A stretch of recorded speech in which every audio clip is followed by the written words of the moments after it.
കൊല്ലം കടയ്ക്കലിൽ 5 കടകളിൽ മോഷണം. ഒരു തുണിക്കടയിലും ഹോട്ടലിലും കോഴിക്കടയിലും പച്ചക്കറി കടയിലുമാണ് മോഷണം നടന്നത്.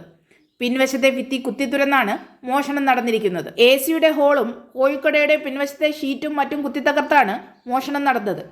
കടയ്ക്കൽ ടൗണിലെ തുണിക്കടയിൽ നിന്നും 50,000 രൂപയും മാർക്കറ്റിന് സമീപത്തെ ഹോട്ടലിൽ നിന്നും 10,000 രൂപയും കോഴിക്കടയിലും പച്ചക്കറി കടയിലും നിന്നും മേശവലിപ്പിനുണ്ടായിരുന്ന പണവുമാണ് കവർച്ച നടത്തിയത്.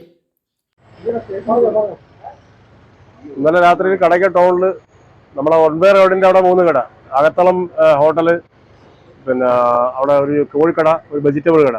അകത്തളം ഹോട്ടലിൽ 12,000 രൂപ ഉണ്ടായിരുന്നു. കൗണ്ടർ കുത്തിപ്പൊളിച്ച് അകത്ത് കടന്ന് അത് മോഷണം പോയി. അതുപോലെ തന്നെ പച്ചക്കറി വെജിറ്റബിൾ ഷോപ്പിൽ നിന്ന് 11,000 സംതിങ് രൂപ അതും പോയി. പിന്നെ കോഴിക്കടയിൽ നിന്നും പൈസ പോയതായിട്ടാണ് അറിയാൻ കഴിഞ്ഞത്.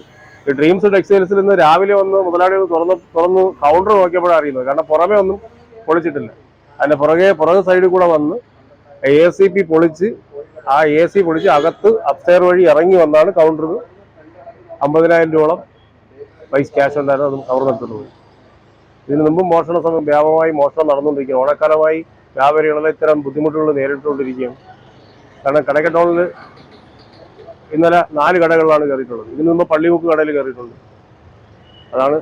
പോലീസ് സ്റ്റേഷനിൽ 500 മീറ്റർ ചുറ്റളവിനാണ് ഈ മോഷണമെല്ലാം നടന്നത്. കടയ്ക്കൽ പോലീസ് കേസെടുത്ത് അന്വേഷണം ആരംഭിച്ചിട്ടുണ്ട്. പ്രധാനമായും CCTV ദൃശ്യങ്ങൾ കേന്ദ്രീകരിച്ചാണ് അന്വേഷണം നടത്തുന്നത്.